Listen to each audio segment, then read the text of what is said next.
Let's get this sports podcast party started, all right?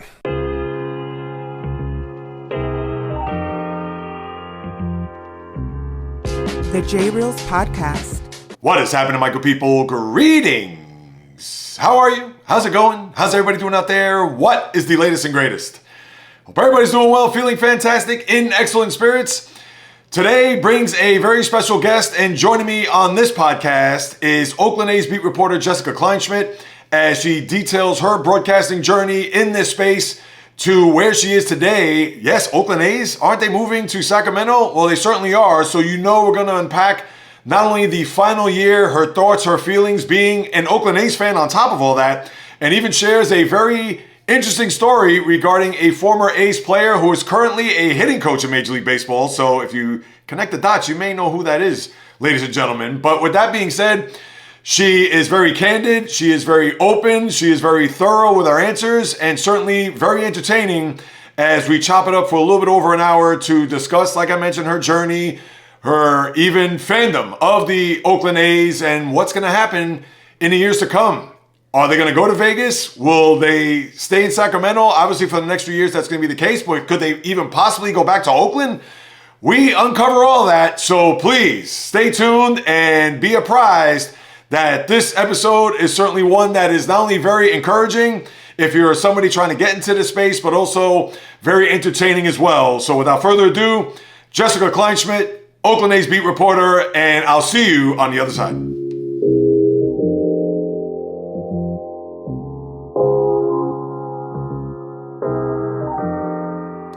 For starters, give us a little background about yourself. I know that your journey, which is one I've been watching from afar, especially more so recently, but I'm curious to know, where did this all begin? Your love of sports, even your love of baseball. If you could take us back to the origins of how you became not only involved in the profession that you're in, but also the path that you blazed along the way. Yeah, very unique journey for myself. First and foremost, thank you for having me on. But when I was little, it was kind of an accident where I fell in love with baseball. My parents were amazing, where they never forced me and my brother to do anything that we didn't want to do. But when it came to extracurricular activities, they wanted us to do something, whether it was sports or music or dance, what have you. They wanted us to have an outside of school thing to do. And I was still trying to figure that out. And my brother was obsessed with sports. He's very athletic. And I didn't know if I was athletic or not. It just never really appealed to me. But one day, Adam, my little brother, had practice, and I was sitting in the bleachers. I obviously wasn't on my phone because phones weren't really back then. And my dad was like, "Hey, can you just play right field?" Because he was coaching. We're short a player. It's a scrimmage. It's nothing. It's not a big deal. So he throws this jersey to me. I put it on, and he goes, "Just warm up." And I threw the ball, and it was kind of like Rookie of the Year vibes, where like I threw it and everybody kind of stopped, and I was like, "Can I throw? Do I have a gun? Like, what's going on?" So I looked at my dad, and it was kind of like, "Oh my gosh, oh my gosh, oh my gosh." And I was like, "Okay, I know I can throw the ball well. I'm accurate. I'm throwing it hard." And like the bug bit me. And from then on, I became obsessed. And so I made sure they signed me up for Little League the next year. And I just kept playing. Also, I didn't realize softball existed. I thought girls just played baseball and that was it. Right. So I was lucky enough to be surrounded by nothing but boys. And I think that kind of helped me adjust in this industry where that's the norm for me. So time went on. I just kept playing baseball. We ended up getting tickets to an A's game. This is in Reno, by the way. So we weren't down the street from the Coliseum by any means. So we got tickets, and my dad's like, "Let's take a day trip. Let's go." The moment we sit down, the third baseman hits a home run. Mind you, that week in Little League, I went from first to third base because I'm actually still the same size I was. I was like 11 or 12. Everybody else got taller. I stayed the same size. So I wasn't the tall one anymore. It doesn't matter how much I stretched for the ball. It wasn't going to happen. Even if I dug for the ball, doesn't matter. I was not going to be the first baseman. So I switched to third base, really insecure about it, because when you're that age, like, your whole identity is the position you play in sports, I guess. Okay. But I saw Eric Chavez hit a home run, and I saw in the program that we shared a birthday together, and I instantly fell in love with him and just loved the way he approached. And he was, kind of that guy, one of the few players the A's gave extensions to. And I just researched him and researched the A's. And I also saw on the program, there was somebody residing, because they talk about where they reside. And the person resides in Reno, Nevada, and it happened to be Mark Kotze. So now he's my manager. Right. A lot of these full circle moments. And so on the drive home, I told my dad, or I asked him, can girls be the sideline reporter, or can they do those types of things? Because we were a sports family. We loved watching Sports Center and watched Baseball Tonight, all the things. Like Jason Stark raised me pretty much, right? Buster Olney raised me. Wow. And now he was on my podcast and we talk. It's just crazy to think about. Wow. But when I take a step back, and my dad was just yeah. And I think it's so important to have it. My dad was old school, right? Grew up in Baltimore, Maryland, the rough streets of Baltimore. And he understood his mindset growing up was the wife stays at home and, she's the mom. But with me, he was very great about, support yourself and you're going to go far and be smart and take care of yourself. So on the drive home, he's well, let's figure out how to make this happen. And the best part was I got to tell Eric Chavez this story last year when we inducted him into the A's Hall of Fame. And he's like, what do you mean? I said, well, you're the reason I'm an A's reporter. I told him about the game, and it's so cool because I thought about, I must have practiced this speech in my mind for 15 years.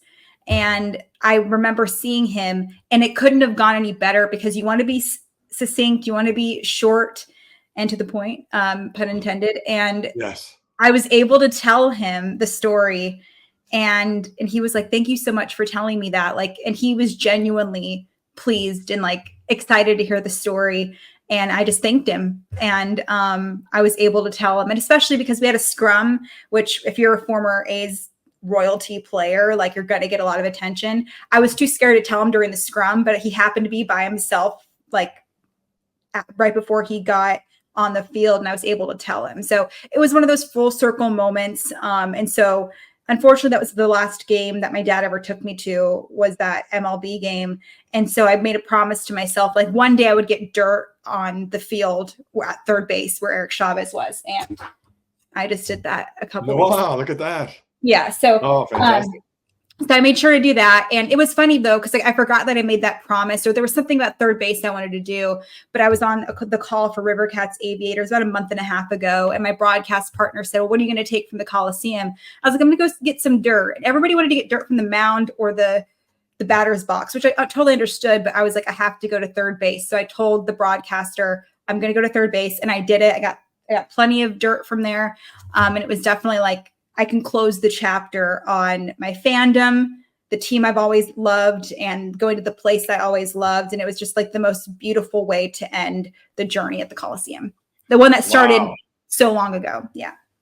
And it's interesting because Eric Chavez is now currently the batting coach of the Mets, who are having a game 3 tomorrow here at Citi Field. And I don't know if you can tell by the colors, the blue and orange. I'm a huge Met fan. So perfect. Well, then you're in great spirits right now. Okay. Oh, yes. I'm a big Jesse Winker fan. Huge Jesse Winker fan. Obviously, really? I covered Sean Manaea. Sean Manaea is crazy, though. When he threw his no-hitter, he was just talking to everybody throughout the entire process.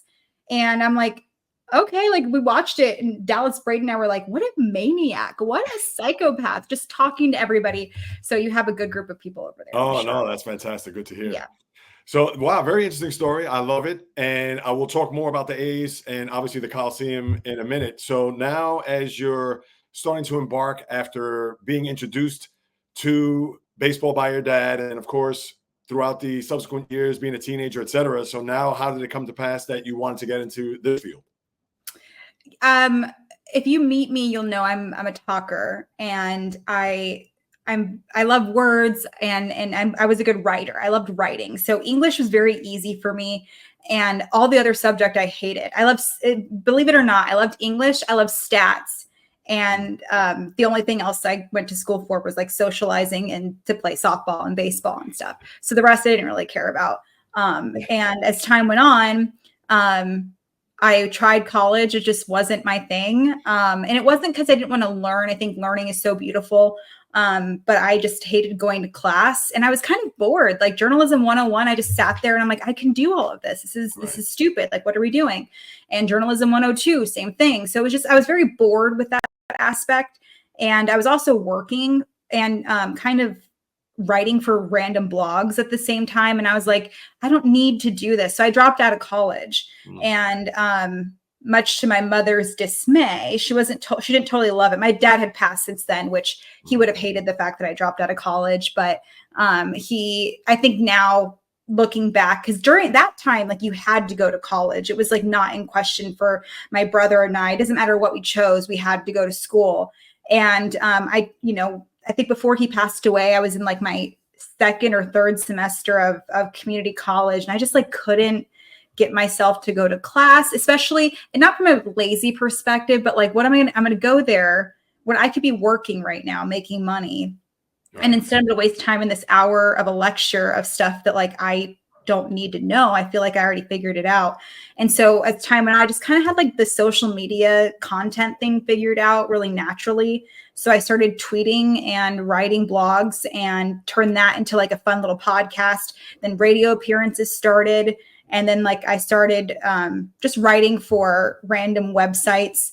And then one day I applied for Cut 4 with MLB.com, and the rest is kind of history. They picked me up, and then I was with them for a year and a half, probably the most fun job ever. That's when we were blogging and stuff. Like we had the articles for Cut 4, and then NBC Sports Bay Area recruited me. I was there for 3 years. They let me go end of 21. And then like the next day, the A's called me and said, hey, we'd love to. I was basically the A's beat reporter for NBC, so I already had a relationship. Right. So it was a really easy transition. But when I left NBC, I was kind of struggling. I was like, I miss TV. I miss, kind of having the background or the NBC title behind me. But as time went on, I realized like I need to be like a full-time baseball person. Like I love being at the field. That had a lot to do with like my parents. Like we're always comfortable at a ballpark, and it doesn't matter what you're going through the moment the game starts. Like I'm just calm. I feel good in the middle of a scrum. I feel confident in the press box. I feel good when I'm asking questions. So I think it's just one of those things where it worked out for the better. And I think this last season was my most, I guess, my favorite season, but I think my most advanced season of all the things that I've learned. And now that I'm doing more radio, I think it's a different mindset because I did TV for 3 years and then did radio for 3 years. And now hopefully next season I can do a little bit of both. So I'm just looking forward to that. And so that's how we got here. And I think for me, I've just always been like a 5-tool player, and I want to continue to do that. But I also have like this F it Delulu mentality where like I feel like I could watch a YouTube tutorial and do something, whether it's sports media, hosting a show, broadcast, or like running a marathon. I feel like I could be that person. And I feel like that's a lot of it too. Like you have to walk in there acting like you belong. And that's really hard to do in this industry, especially when you're a female. So I think that was a part of it. And it's a very humbling experience as well, because I tend to have an ego sometimes. So it's nice to be pulled back down to earth when you screw up something. You're like, okay, all right, that's God saying like, chill, mama. Like you're not all you're cracked up to be. So right. I think all of those aspects have turned into it, and failure has made me a better reporter and honestly a better person too. Fantastic. And it's interesting because there's a couple of things I want to unpack from what you just said. The first thing being that once you were let go by NBC Bay Area and before you got the A's job, I guess there was a brief period that you were trying to find yourself. You didn't know what you wanted to do. Obviously, you wanted to get maybe on the TV side, radio. If you could kind of walk us through what was that like, even if it was just for, let's say, a few weeks, because based on what you Well, it wasn't a few weeks because that was the lockout. It was the lockout. The lockout season. So right, of course. I was like, the job was mine, but we couldn't start my contract couldn't start until the season started. And so that was put on hold. So nobody knew what was going on. It was really hard. It was really, really hard because I was like, I'm lucky where I have enough resources where I could freelance and like get bills paid and stuff like that. But it was really an identity crisis. And it's always like a 6-month mark where I remember like one day I was laying in bed. I'm like, it's been 2 months since I've like had a real job. Like that's kind of scary. And I think now that I've like been in this industry long enough, the best people that I know that I've looked up to that mentor me have all been fired, have all been let go, have all been laid off. And I think it doesn't mean they're bad. It doesn't mean that they're bad at their job or they're a bad person. But at the time I was like, nobody wants to hire me. This is terrible. And it turns out when you're in sports media, you understand there's like 3 jobs available and there's a billion people who want that job. Right. And so I understood that, and it's timing. This was COVID times too. So that was very weird.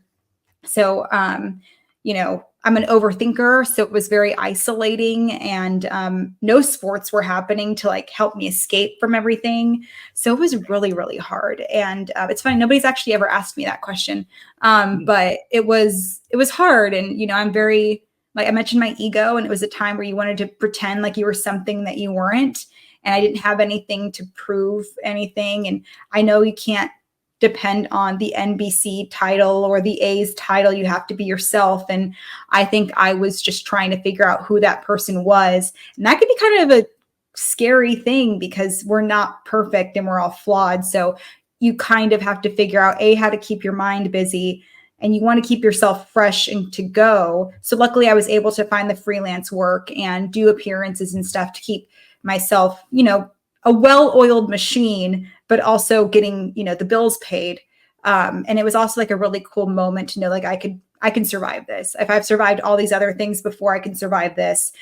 So it was a very humbling experience, but also like a really awesome one at the same time. And that's what happens when you go to the dark. Of course, a lot of people either just shut down or just try to cower to the side to be like, oh, how am I going to get out of this? As opposed to turning that around and trying to seek the light. And even though when it does get dark, and not to get all philosophical, but it's one of those things where obviously you grew from that and got to a point where it's like, well, hey, this can't stop me because you do have these plans and you do have these goals. And yes, this may be a tough period and the bank account may be low and job opportunities are scarce. And you just somehow, some way found a way and were able to overcome that. So kudos to you for doing that. And that's obviously a great story for anybody to hear, whether they want to get into sports or just from the human element. Mm-hmm. That's something that you rose above that, and got to congratulate you on that. I didn't realize. And just like I said, just know like the people, like Ken Rosenthal's been fired before, Jason Stark, I mentioned, has been fired before. And you go down the list of the people that not only you look up to, but they're your friends now too. Like they've been let go, they've been fired. And it's not about talent in this industry. It's about, the way that this industry is and the RSNs and the streaming and everything that's changing. It's a lot like baseball, where every year it's a different rule, or every year it's a different adjustment, or you're trying to invite a certain demographic. There's so many different things that are involved, and it doesn't always have to be so black and white. And it's not a 9-to-5 job either. You don't really apply for these jobs. Like your agents go out and they seek out you. Like a lot of jobs, like the A's job they made for me, NBC, same thing, Cut Force, like I had to apply for it, but it was also a scenario where I molded it into what I wanted to do. And so those jobs just don't exist. And the A's job didn't exist until they said, well, let's give Jess like her own type of role, which is why it's multimedia, because I do a little bit of everything. Mm-hmm. And it's like one of 30, you know what I mean? Like that nobody else has that job with any of the other teams. And I'm thankful for that. And that's part of it too, is it gives me the creative freedom, and they're great about letting me do pretty much whatever I want. And I think that you have to remind yourself of those moments too. And like, kind of like with the freelance stuff, I'm blessed to have those things with Awful Announcing and the comeback, and, like little things here and there that I can do behind the scenes. And I love the off season because baseball kills you sometimes. Like 162 isn't for everybody. And it took me, I've like 3 days to recover. And then now I'm like, okay, I can do the freelance stuff and do all the Awful Announcing. And I love that. And it's cool to have both in my life. And like, how lucky am I to have the resources I have and the skills I possess to pay the bills and to make sure that I'm doing okay and can pay for therapy and can pay for the lights to stay on and all of those things. No, that's terrific. And yes, before we get to Awful Announcing, and of course you made a reference to Short to the Point, which I want to get to. and then obviously the A's, and even maybe just to get your overview on what's happening in the playoffs. Now, the other thing that I heard you mention was because you went to college, but obviously it wasn't for you, and then you had to find your way into this business. And I'm curious to find out, just like you said, being a woman is even doubly harder. But from the standpoint of not having that conventional direction where you went to, let's say, Northwestern, or you went to Syracuse, where the communication school, especially here in the Northeast, it's huge. A lot of the people, especially here in this neck of the woods where I live in New York, have come from Syracuse University, to where they have the degree. They've already made their march through being a board op, producer, and talk show host, just in regards to sports talk radio. And with you not going that route, were there any looks from other people? Was there any doubt, side eye, from the standpoint of, all right, does she belong in this locker room? And again, that's where the ego comes in, not necessarily from your peers. And what was that like, trying to combat that, trying to just build your lane, build your career here, but at the same time having to deal with maybe that outside noise, but it was from within a locker room or in that type of space? Have you had any experiences like that where you really had to show and prove to these people that you do belong? Every single day I have to do it. It's not, and the person who was making all the noise about the lack of college education was myself. I was so insecure about it. I was terrified to tell people like I didn't go to school, or I did go to school, I just didn't finish. I have maybe 2.5 years worth of credits, if that. I don't even know at this point.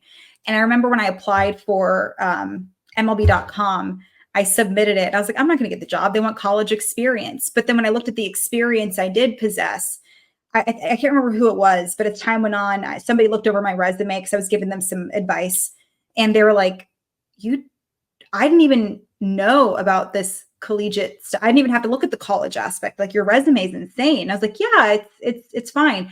And that was at the time, like I said, I think it was the societal norm, like you have to go to school. Right. And that's when student loans were given out like left and right. You could go to school because you could pay it off later. But I didn't want to do that either. I didn't want, my parents couldn't afford it.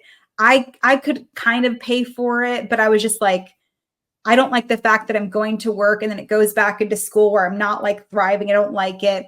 And so I think the first year or two after was like, I was more insecure about anything. And nowadays, like when I talk to people, they're not asking me, they don't walk up to me and say, what school did you go to? What was your GPA? Right. What, blah, blah, blah. They don't really give a shit. And to be fair, the guys I cover, and I know it's not the same thing, like they sometimes skip out on college because they'd rather just go pro, and it's different.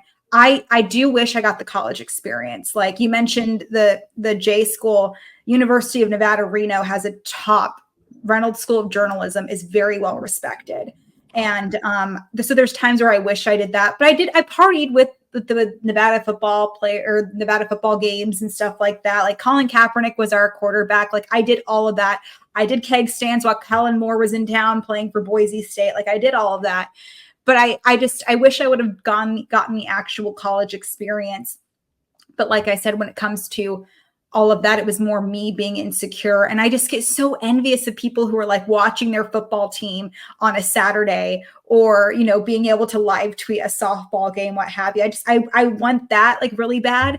But when it comes to everything else, like I think for me, as far as proving myself, it's more of the being a woman in this industry, or the lack of experience as far as not playing Major League Baseball. I played baseball and softball until I was 19, but I know for a fact, no matter what I do, when I walk in the locker room or the clubhouse or what have you, they 100% can confirm I did not play Major League Baseball. They know that, which sometimes I can use to my advantage. If I ask a question, I work with the most amazing players where they explain things to me, not like I'm stupid, but they know I'm trying to better myself, be an extension of them on the broadcast. Cause I'd like, hey, I want to talk about this for 20 minutes. Can you help me with like your footing, your lower half? What are you working on?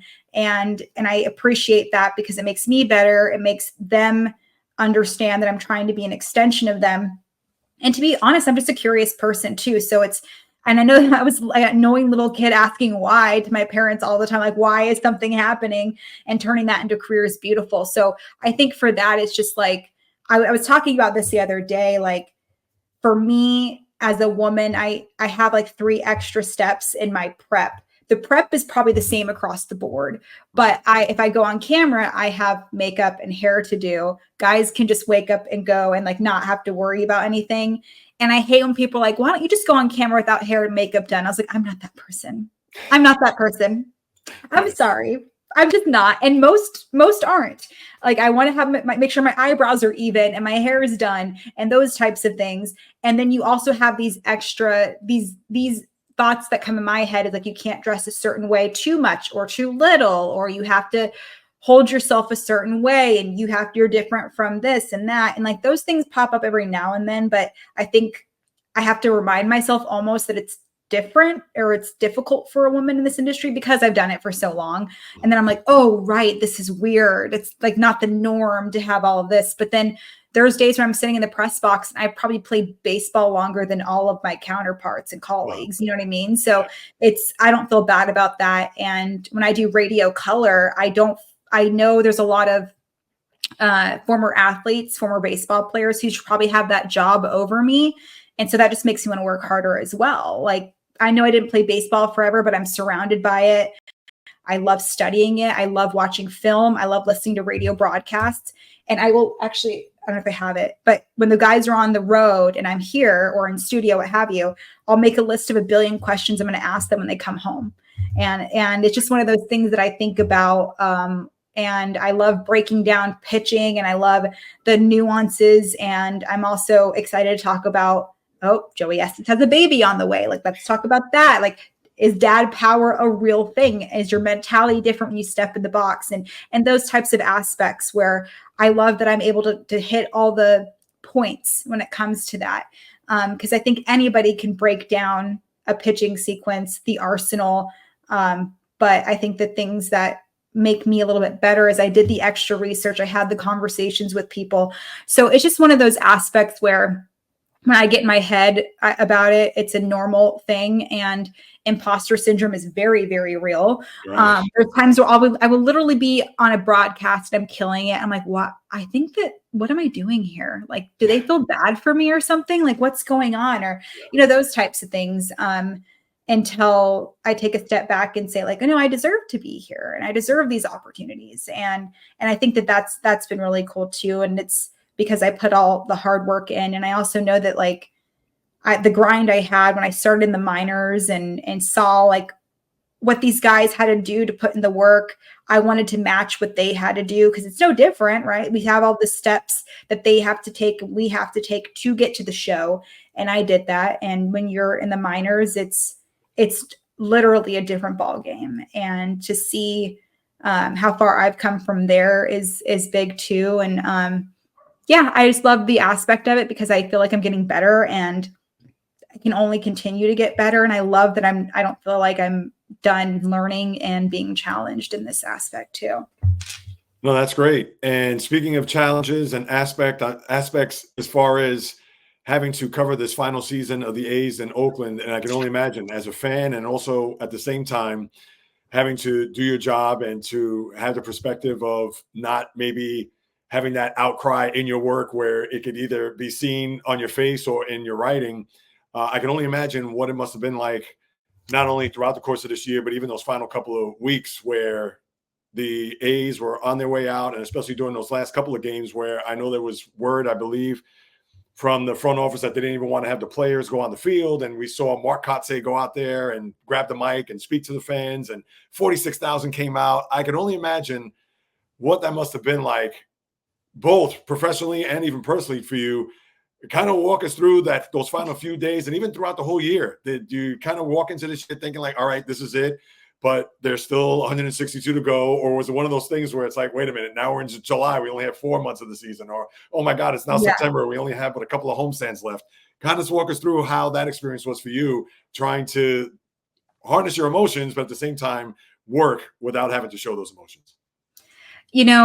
I was thinking about this and September hit and I looked up and I'm like, oh, wait, this is the last season. Because when you're in the day-to-day of baseball, you can't really think about anything besides the game, the pitching matchup, your segments, the broadcast, the interviews you have to get, like the scrums, like who's going, what's happening, injury reports. And I love that aspect of it because I couldn't get wrapped up in the emotion. But then as September hit, I'd remind myself, this is it. And I remember thinking about Adley Rutschman of all people when he made his major league debut and he had to take a step and like take it all in. Right. And I remember thinking like, I have to do that as well. So as time went on through September, I think I just emotionally started being more present because you tend to get caught up in the game and what have you. And I was hosting pre and post for radio, maybe mid-season, and I kind of lost it on air. I told the Eric Chavez story on air, and I cried, and it was like, I was embarrassed about it that I cried until I looked at my phone. I'm getting amazing feedback from fans and from my broadcast partners and my boss. Like, I thought it was great that they were letting me express myself because I think it's great to show that the broadcasters are feeling it too. And, you know, I share a broadcast with Dallas Braden, who's a 209 Stockton guy, and he's an extension of the fans more than any other aspect of the game. And I just love and respect him so much. So I think for me, it was making sure that like he got his time but also like making sure I have a safe space to be real as well. And I think the final 2 games I lost it because it's the behind the scenes people that you don't see on TV. You don't hear them on the radio. You don't see them in the day to day. And I know producers and engineers are super important, but there's also, you know, people like security checking my bag every day who just compliment me. And then Sue, who's in charge of press dining, who's making sure I'm eating every day. And the hugs were a little bit longer than usual. And I've never taken more photos with people than I have in my life. Wow. I think that my favorite moments of that game where there was a few, but one of them was just random people walking up to me and just saying thank you. Oh. And people I've never seen in my life. Yeah. And you know, when I was with NBC, I was more like TV, so I got a lot more attention, but radio is just, it's different. I think there's more emotion in radio. And I think Mark Kotze talked about like Tyson Ross texting him and just saying thank you. Mm. And that means more to me than like a long speech.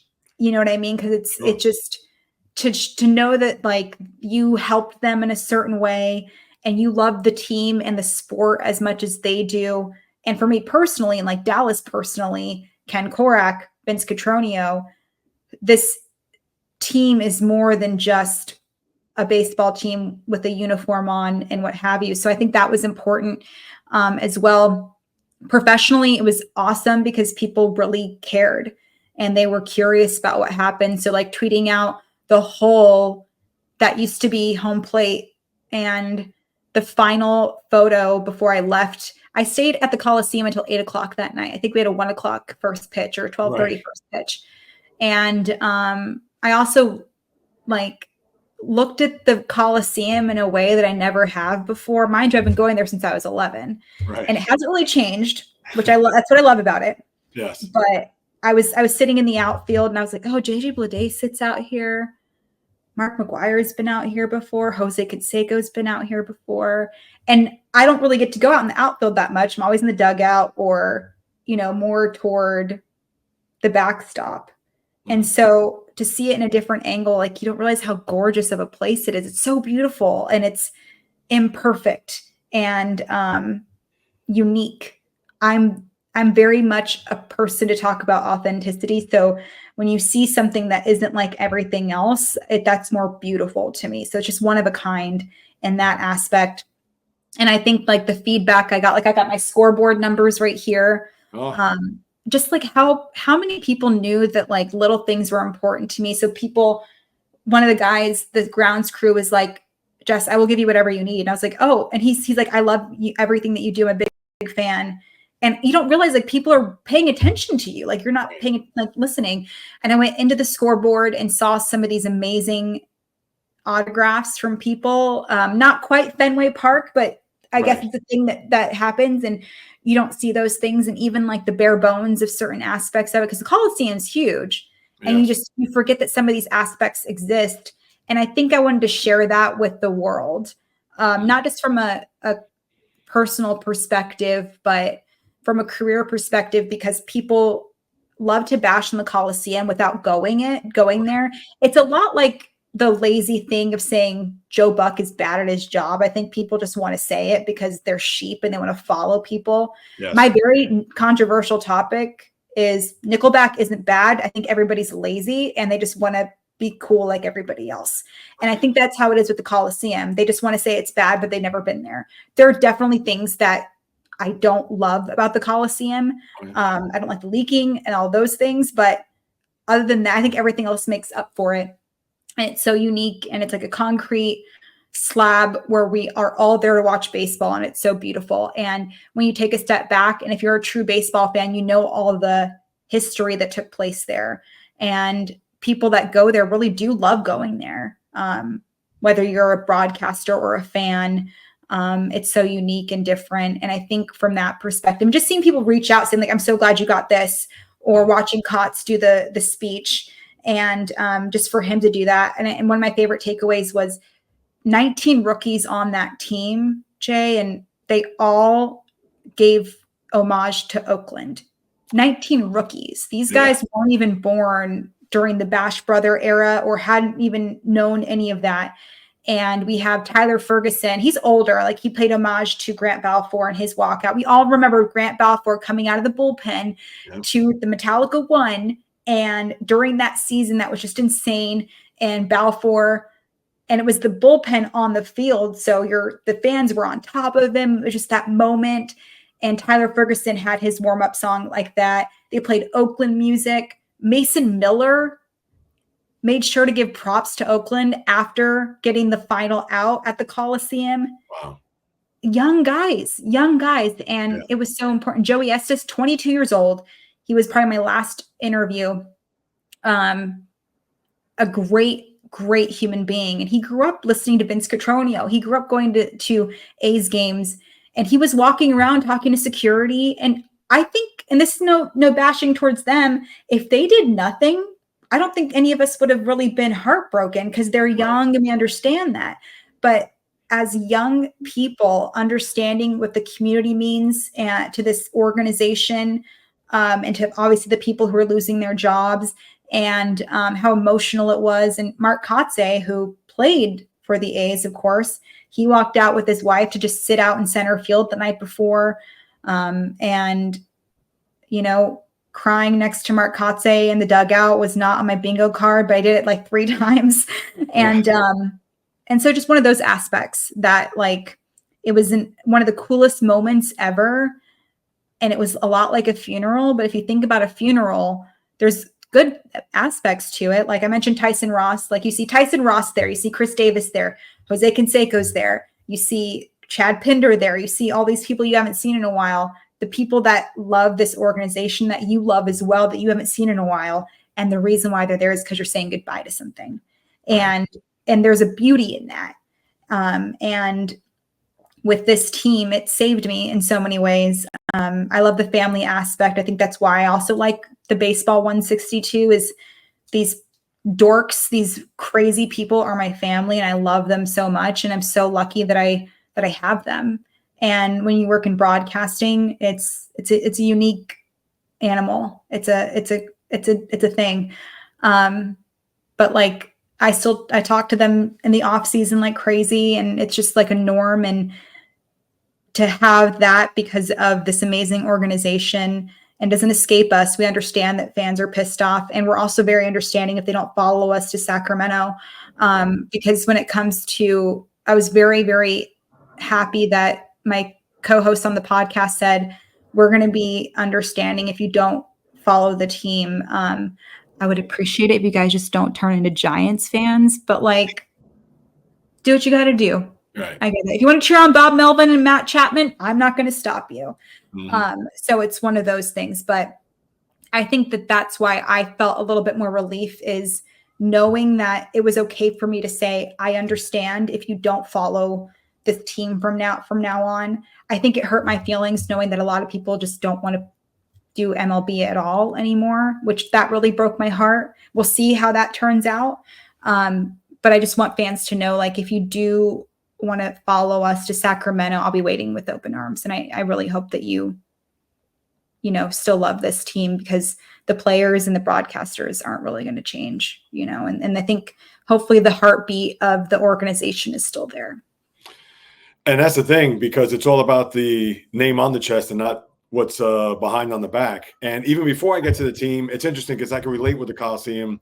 Now, mine, you spend 15 plus years, but Shea Stadium was that dump, but that was our dump.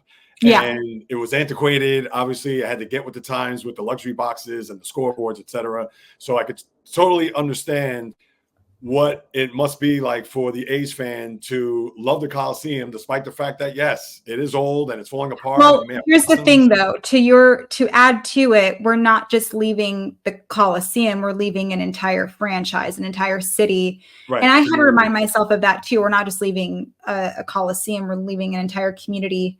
Absolutely. Like I said, like Oakland is where I've been working for the last 6 years, and it's where I always wanted to work and to drive in every day and all of that. And our catcher, Shea Langoliers, was actually named after Shea Stadium. Yes. And I didn't know that until this season. And I thought I was a good reporter, and I guess I'm not. Oh. He was like, yeah. I was like, I didn't know that. He's like, it's okay. I was like, no, it's not. It is not okay that I didn't know that. That's all right. I'm sure that's one that we'll not even worry about or just forget about. I know. In my head, I was like, it would be a trivia question, and I would just like get it wrong, and I'd be like, I should have known that. Like, right. Now, as far as the team, I know it's a shame because when you just look back in the last 5 years, between the Warriors going to San Francisco, we know that the Raiders are in Vegas, and then now this situation, and of course, a lot of people could be at fault here, and it's a shame that it's come down to this. And of course, with the team going to Sacramento, and I don't even believe a shovel has been staked into the ground where the Tropicana was out in Las Vegas for the quote-unquote A's team, Las Vegas A's, to go there. Could there be any possibility that somehow, some way, whether it be the owner John Fisher or the mayor or whatever local politicians, can they maybe come to some sort of agreement here over the coming years? Now, granted, we know about Howard's Terminal. We know about other places where the stadium there was a plan for. But with obviously the money, obviously infrastructure, et cetera, you would think that maybe having this time, knowing that Vegas is not written in stone, that there could be a last-ditch effort to keep this team in Oakland. What do you think? Could there be a possibility? I heard an interview recently with Matt Vasgersian, who's a big A's fan, as you well know.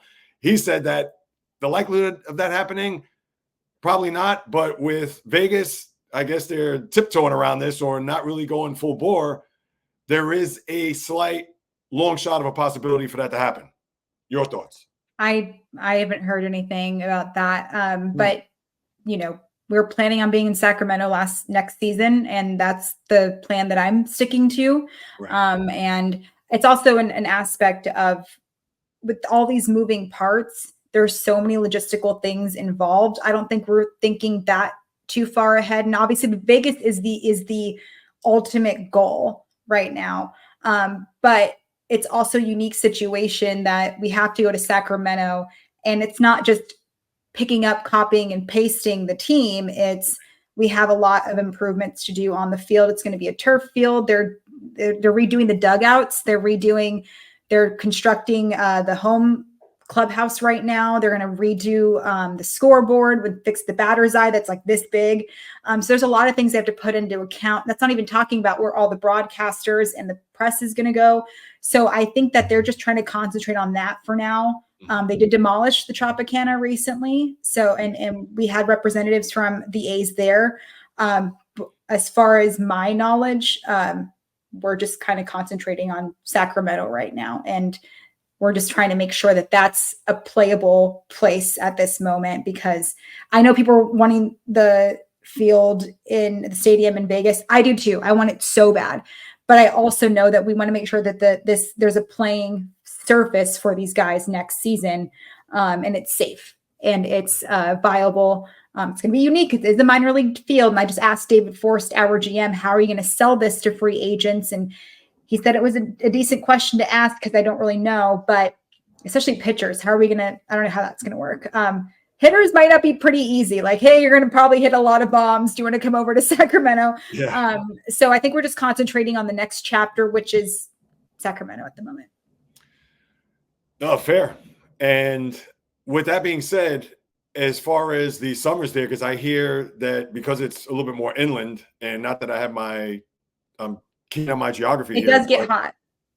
Yes, I hear that they may get to triple digits from June through August, and I can only imagine what that's going to be like. And turf field. On top of all that. So, and listen, I understand that's for next year. That's not really to unpack. No, and it's an honest concern. And it's not like we didn't bring these questions up. We talked to, like I said, David Forst and Mark Kotze. And Kotze mentioned some ideas or some stuff that he's done in the past with similar elements. I don't know. I never actually, when I grew up playing, I played on turf a little bit, but it was, the weather wasn't the problem. It was like how we're fielding balls and like the grounders and stuff. That's what we were paying attention to. Cause I think I was playing where it was cold. So we didn't have to worry about the weather. I'm not saying that my thoughts matter, but I also know that I think we want to make sure that it's a safe playing field for them and like the elements, but also, you know, we have a great batting facility there. So I don't think they're going to be worrying about batting practice too much. And that happens a lot in the PCL. And that's because PCL, they do play River Cats. Obviously they play Vegas a lot. They play Reno, which can get really, really hot. So sometimes they don't have batting practice at all, but that's why you have batting cages. And I think the River Cats facilities there are pretty nice from what all the players have told me. They're actually really impressed with those. And so there's so many logistical things that need to be taken care of. But I know that there's been some talks, I believe, with the Players Association about what can possibly happen in those regards. I'm hoping that they're having a legitimate conversation and taking actual notes and wanting to take actual actions to make sure that not only keep the players safe, but like a viable playing surface overall. Yeah. No, and let's see. I mean, obviously, we still have a whole off season that obviously the baseball season hasn't ended. Regular, of course, but postseason, which I want to get your and like they couldn't do any construction during the season, obviously, because the season was going on for AAA. Right. Yeah. So now I want to get into your working relationship with Awful Announcing as well as your podcast, Short to the Point. And I believe that it's under the same umbrella. Is that right? Yes. It's through Awful Announcing and the Comeback. Yeah. So how did that come about? Please tell us how that is. It weekly? Is it bi-weekly? Yeah. So Ben Koo, I've known him for years, and I saw a job opening and I was like, well, in the off season, I'd like to write. It was actually for a writing position, and writing is where I got started. And so I DM'd him. I was like, hey, can I like write? And he's like, you can, but what about some more things? And so I've always wanted a podcast, and I have a graveyard full of podcasts that have failed. So that's been lovely. We would like the numbers to go up. I think that's every podcast. But it's shortened to the point. It's one of those things where I try to get more in depth with people as far as not just the surface level of what they're dealing with, but like the fun stuff. And the one thing I'm very good at is asking follow-up questions, and those can get deep. So I take pride in that, and that's kind of what it's based off of. But yeah, it's weekly. During the season in September, I was so busy. There was 2.5 weeks where I forgot I had a podcast. I was so overwhelmed with baseball. Right. And the thing about Awful Announcing is they're very great about everything because they know baseball's first. Plus, the owner is an A's fan, so he's like, okay, yeah. Yeah, so that definitely helps. So they gave me this opportunity. I'm so thankful. So I do the podcast. I do some, other things with them, and then I write a bunch. I'm still a reporter at the end of the day, and a writer, and I think that that's been fun too. So I'm going to talk to Rob Gronkowski a little bit later about his new podcast. Right. Wow. Or I talked, Chris Carey's one of my best friends. I talked about how he paid homage to his great grandfather, Harry Carey, on the call and those types of things. And having a broadcaster on staff is obviously going to help them. And I'm really good with features and those types of things. So it's been really fun, and it's a good break from all the baseball hustle and bustle of the season. Right. And I think that definitely helps. And especially now when I don't do well when I'm bored, I'm like, I go crazy, not just from a perspective of like, keeping myself fresh, but like when you overthink and you get in your head a little bit, I'm not too great. So just those types of aspects. But when it comes to everything else, I think it just keeps me going. It keeps me in the know. But I also know that like around January, I'm really going to be missing baseball again. So, and that's when you just get ready for spring training. So, but I try to make sure I take a break. Like I'm going to go visit my family this weekend because I don't see them at all. I think I saw them. They visited me around July and they stayed here for a game. That's another bonus. When I'm in Sacramento, it's a quick drive for them from Reno. So they stayed with me here for the weekend. They did all the touristy stuff, but like my nephew is 8 years old. So I need to watch him. You know, he plays Little League and my niece is in high school and that's terrifying. So just to make sure I'm there for them. And I don't really get to it until the off season. All my friends are getting married this off season. So I get to concentrate on that. So I want to make sure I find the evenness of staying busy, staying relevant, but also, you know, seeing the people I love. It would be nice to check in with them. Yeah. No, that's important too. We definitely have to. It's interesting because I know I get wrapped up in my work and sometimes, not to say I forget, but I have to be mindful to say, wait a second. Right. You know, I do have family, friends, a wife, a puppy. So it's one of those things where, hey, I got to take a step back. And you know what? Let me tell you something that's really interesting. And it's just something as women we have to deal with. Like if a man is in our industry, in our role, they can go on the road and like it's not as frowned upon. But if you have our job and you're a woman and you're leaving your kids, like that's kind of. But here's the thing, it's so interesting. Cassidy Hubbard, who was on the show with me, she made a really good point. She's like, if I can't 100% be there as a reporter, then when I'm not being a reporter or on the sidelines or as an analyst, when I go home, I can't 100% be a mom and a wife. So it's like her husband knows, from what I gathered, like, don't really bother me when I'm doing my thing. And not to the point where it's like you want to be an absentee mother, but you have to show up, be 100% as much as you possibly can. That way, when you are home, you don't leave any of that stuff on the floor or at the field or in the press box, in the booth. You can take that with you. And that's something I took away from her was, you know, obviously I don't have kids or a husband yet, but when I do, I definitely know I'm going to take that mentality with me to know that, like, I understand it's going to take a lot of sacrifices and we're going to make it work, but it's also going to be very, very difficult. And it's going to be a lot of bobbing and weaving and depending on people. But I also know that I love my career. I love my platform. I love what I'm doing.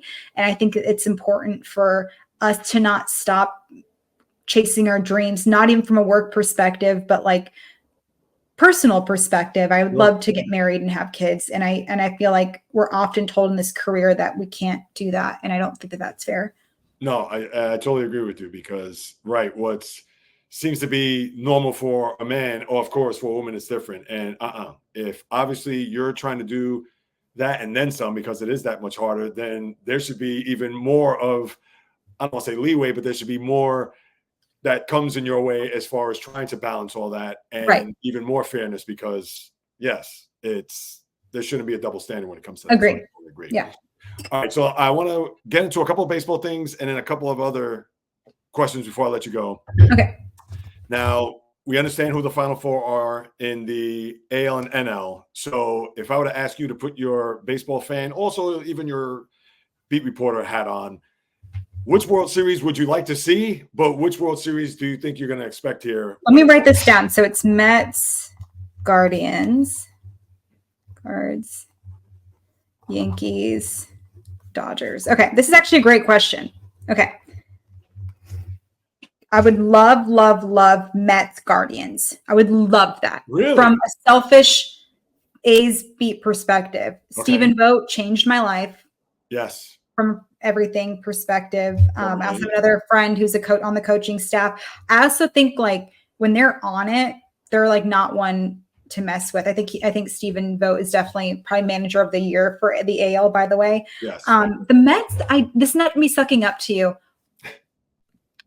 Just get this shit done. From your lips to the baseball god's ears. Yes. I'm so sick of like, and I would say I'm also a Padre fan because of, like, when I follow Bob Melvin was my manager. So when he went to the Padres, I paid attention to them. I feel so bad for both Padres and Mets fans. And so when the Padres lost the NLDS, I could not be on my phone because I just worry about the mental health of those guys just as much as I worry about the mental health of Mets fans. And it's one of those things where, and this is no different from really the Padres, but all the monetary value going in, I really like the way that Stephen Cohen operates. Like I said, Sean Manaea, Jesse Winker is one of my favorite people in the world. And I think adding him during the trade deadline was a bigger acquisition than people are giving him credit for. And the fact that he's a little saucy too, like adds to the dramatics. A lot of fire. Yeah. I really like Pete Alonso. I really like Jeff McNeil. I feel like those little aspects of the team, obviously the pitching staff is really solid. And I really like Mendoza. I think what he's done is he stays cool, calm, and collected, especially so early on in his career. And I really feel like it's one of those things where you just have to do it at this point. And as far as the Guardians, like I said, that'd be great. However, I do think it'll either be Mets, Dodgers, and then Yankees. Because the Dodgers, I really thought the Padres had it during the NLDS until you kind of remind yourself who the Dodgers are. Obviously, Yoshi put on an absolute showcase during his outing, which he didn't really have during the season. But that's also showing you October. Nothing matters until October baseball. And then you think about the Boston Red Sox, if they were having a crappy season when Bobby V was their manager, it didn't matter because as long as they got to the postseason, they could handle October. And I think when it comes to the Dodgers and the Mets and the Yankees, those three teams, they have the veteran presence. They know how to handle the high leverage situations. They have the healthy pitching staff. Dodgers are a little bit wonky as far as their injury. I don't know how much Freddie Freeman is going to be here nor there. However, they also showed that without some of their guys, they can still do really well. Kike Hernandez in October is crazy. Chris Taylor will step up in October as well. And sometimes these guys can just perform in the winter months. I wouldn't hate a Subway Series. I know New York would go crazy about it. But if you had to ask me now, I don't want to say gun to my head. I hate that phrase, but Yankees Dodgers might be the thing for me. I would love, like I said, Mets Guardians, but it might be. Yeah, no, listen, if the Mets are there, I'd rather than play the Guardians. Mets Yankees is a whole different story. I suffered through that in 2000. I don't want to have this magic carpet ride come crashing down if they were to lose the Yankees again, and especially after what they did to them in the regular season, which was mind-boggling for a Met fan.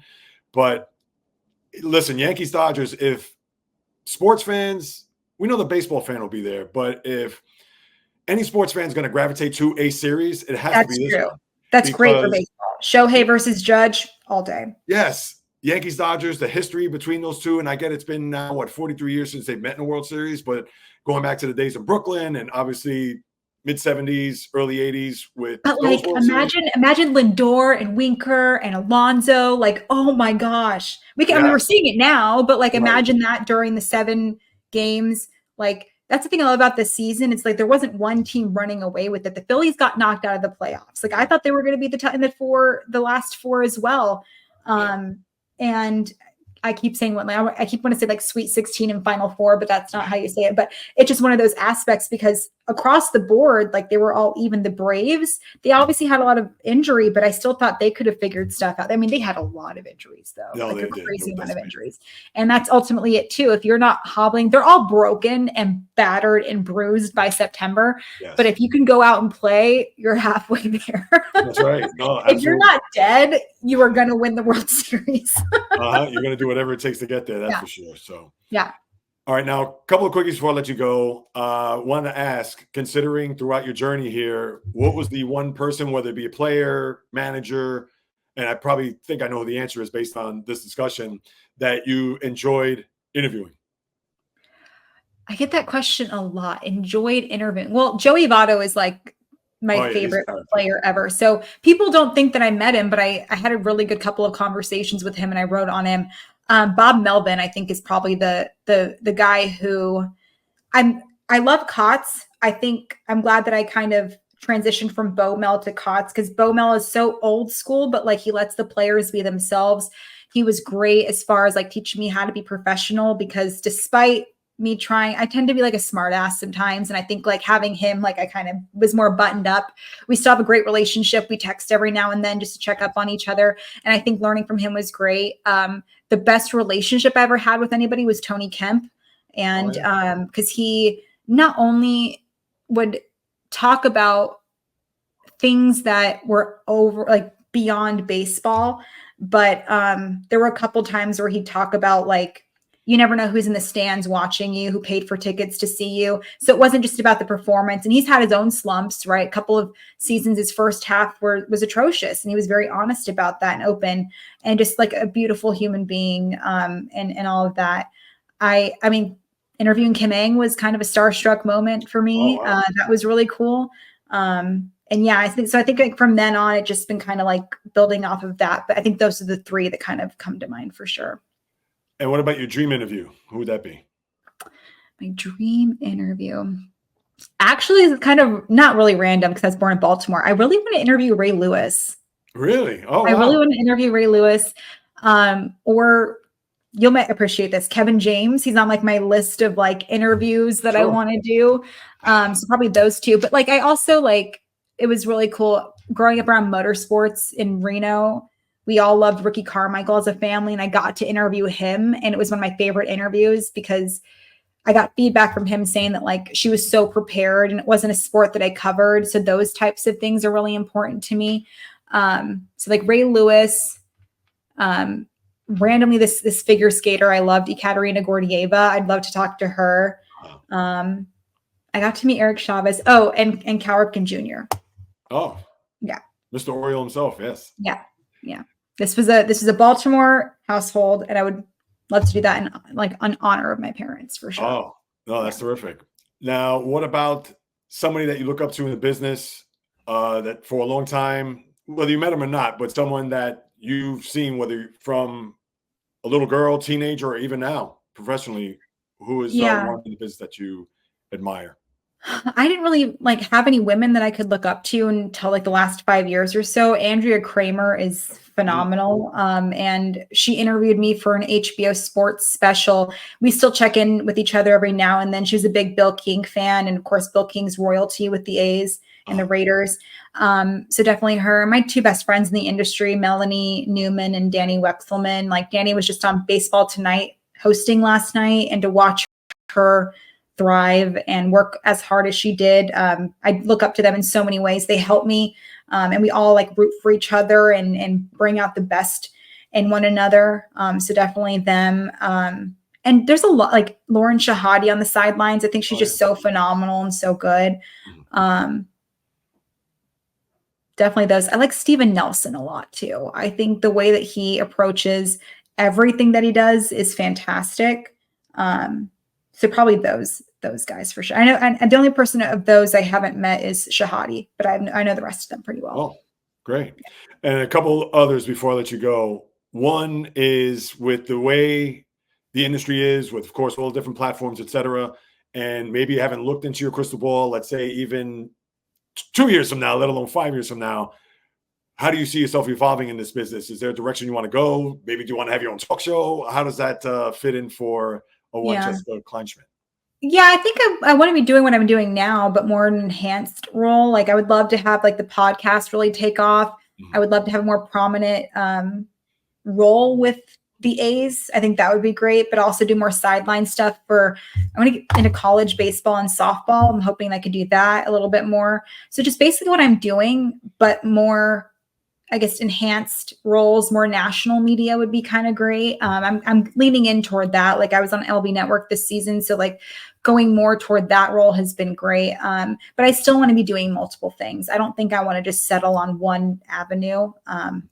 I think that that's what makes me great at the things that I do, or good. I'm not great quite yet, but good at what I do. So probably that. Just a 5-tool player where you can put me in anywhere and I'm going to thrive. Utility. And lastly, if a teenage boy or girl approached you and said, I want to get into this business, and considering that they may use their iPhone and stream it on their social media platform, whatever, just to kind of get themselves the reps. But if they were asking you for any advice when it comes to trying to blaze a path in this business, what would you tell them? reps are important, but also just put out your content. That's what I did. I was putting out content that didn't matter. I don't think anybody read it, but there's always somebody watching. And I think that's important as well too. And practice by yourself. There's times where if I'm really, really bored and I'll have a glass of wine and just like read teleprompters, or I will watch a show and put it on mute, or broadcast and I'll put it on mute and I'll do play-by-play to myself or color to myself. I think that's just something that I like to do.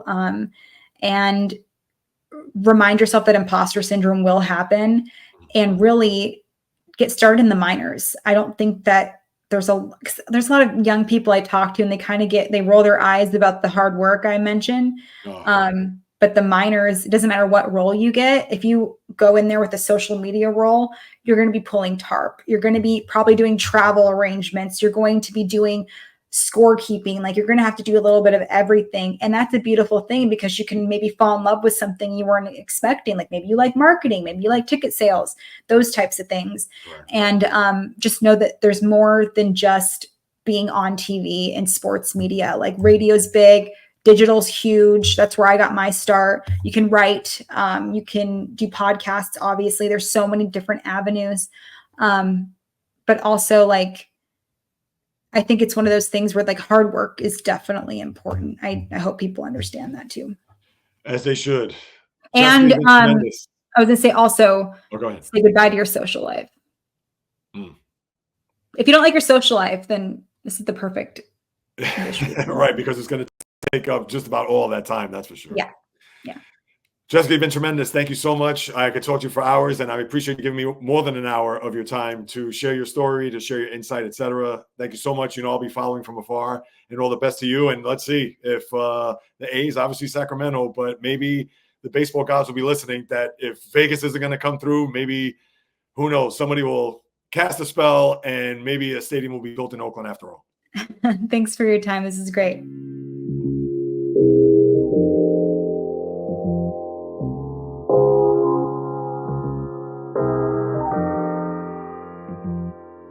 Many thanks to Jessica Kleinschmidt, Oakland A's beat reporter, for sharing her story with me so that I can in turn share it with you guys and gals. So thanks to her once again. And if you want to hear more interviews like this, people, at me all you want, whether it's by email at the JAYREELZpodcast@gmail.com, through social media, whether that be Instagram, TikTok, Facebook, the JAYREELZ Podcast, Twitter, X, JAYREELZ1, just the number, or even on the YouTube channel at JAYREELZ. Please send any suggestions. If you have anything that you'd like to ask, please feel free in doing so, because in the days, weeks, months, and years to come, as much as I try to reach out to these various, whether they be broadcasters, vloggers, former athletes, beat reporters, current athletes, you name it, these are the type of people that I want to get on for me to share with the world as far as their perspectives on what's gone on, whether it be the diamond, ice, gridiron, hardwood, all the sports that I cover.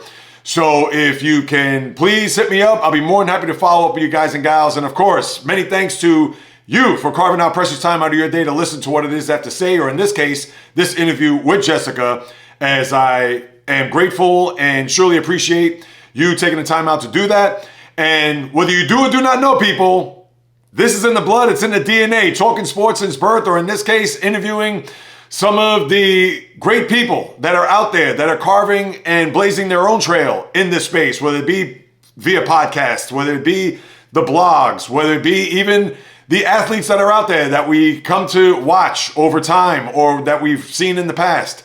Because I will always, no matter what day, time, place, area, I will continue to deliver nothing but passion, fire, fury, energy with my thoughts, opinions, critiques, praise, analysis, feelings on anything and everything that happens on the aforementioned diamond, ice, gridiron, hardwood, golf course, racetrack, tennis court, boxing ring, octagon, you name it.